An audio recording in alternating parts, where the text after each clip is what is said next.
I'd say this is probably the worst I've seen. Weeks after a woman's dismembered body is found stuffed in multiple suitcases, there's a major break in the disturbing case out of Florida. A husband now charged with his wife's murder after allegedly shooting her in the head and dismembering her body with a chainsaw. How certain are you that you have the right person? I am very certain I have the right person. Nearly 2 weeks ago, on July 21st, officials in Delray Beach, Florida got a call reporting a suitcase filled with human remains was discovered along the Intracoastal Waterway. From that point forward, Chief Russ Major says his team began its tireless work. The men and women of the Delray Beach Police Department worked around the clock since July 21st. Officials say the investigation continued into July 22nd, when additional remains were recovered. On July 22nd, a multi-agency marine operation was conducted in search for additional bags. Detectives located 2 additional bags in the Intracoastal Waterway within the city limits of Delray Beach. Over the next several days, detectives conducted neighborhood canvasses and developed multiple witnesses that were able to supply information in reference to a vehicle and a subject that was seen in the area multiple times prior to the suitcases being located. About 1 week later, police made a plea to the public for help identifying the victim. We have also had the Palm Beach County Sheriff's Office Forensic Imaging Unit complete a reconstructed image of what our victim may have looked like. The artist's rendition also contains a full body sketch that has similar clothing to what the victim was found wearing. If you saw something or have any information about this case, please contact us. No bit of information is too small. This week, investigators announced developments in the shocking case. A week ago, we held a press conference asking the public for any assistance to help identify a subject in this case. Today, I can tell you the victim has since been identified, as well as the individual who committed this heinous crime. Our victim has been identified as Miss Adyil Barbosa Fontes, as well as the defendant, Mr. William Lowe, who has been arrested for first-degree murder. Officials say it was neighborhood security video that led them to Lowe. They used the ID tag from his Ford Taurus to track him down. Video surveillance was collected from multiple sources, and detectives were able to confirm the statements made by these witnesses. A vehicle tag was obtained, which led us to a subject that lived in the immediate vicinity of the area where the suitcases were located. That subject was identified as William Lowe, Jr.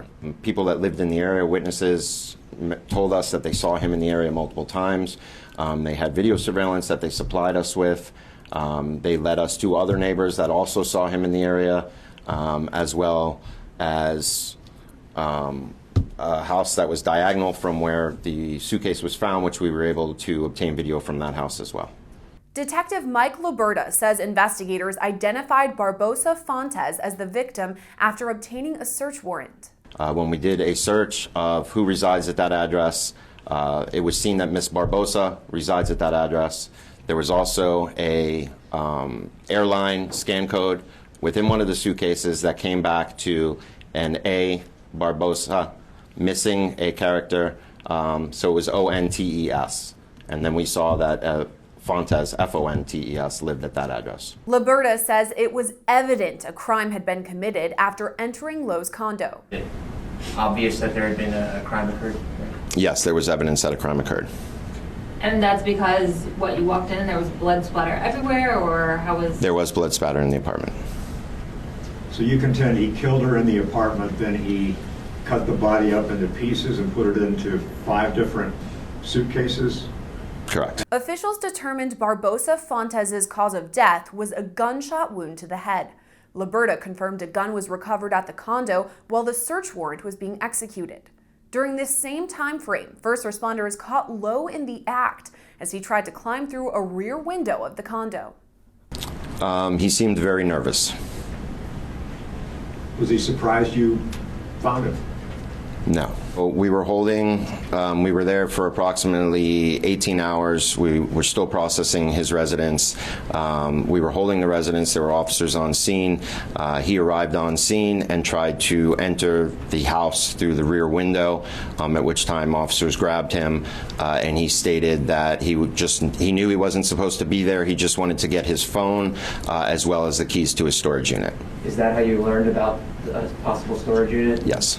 Inside the storage unit, investigators found a chainsaw. They believe it was used to cut up Barbosa Fontes' body. Additional evidence was obtained from this residence, which led officers to a storage unit where they located a chainsaw that they believe was used in this crime. Liberta says the disturbing nature of the crime makes it stand out from the others. I'd say this is probably the worst I've seen. Why? Because he dismembered a body. Lowe was taken into custody and charged with first-degree murder and improper dismemberment of a human body. Now that Lowe is behind bars, Liberta says the Delray Beach area is safe. I think this was an isolated incident. I think the city of Delray Beach is a very safe area to live, and I would not be concerned with further incidents like this from this individual. Officials say the couple was married for about 15 years, and right now there is no clear motive in the case. After Lowe's initial appearance in court on Thursday, he was denied bond. Reporting for Law&Crime Network, I'm Gillespie.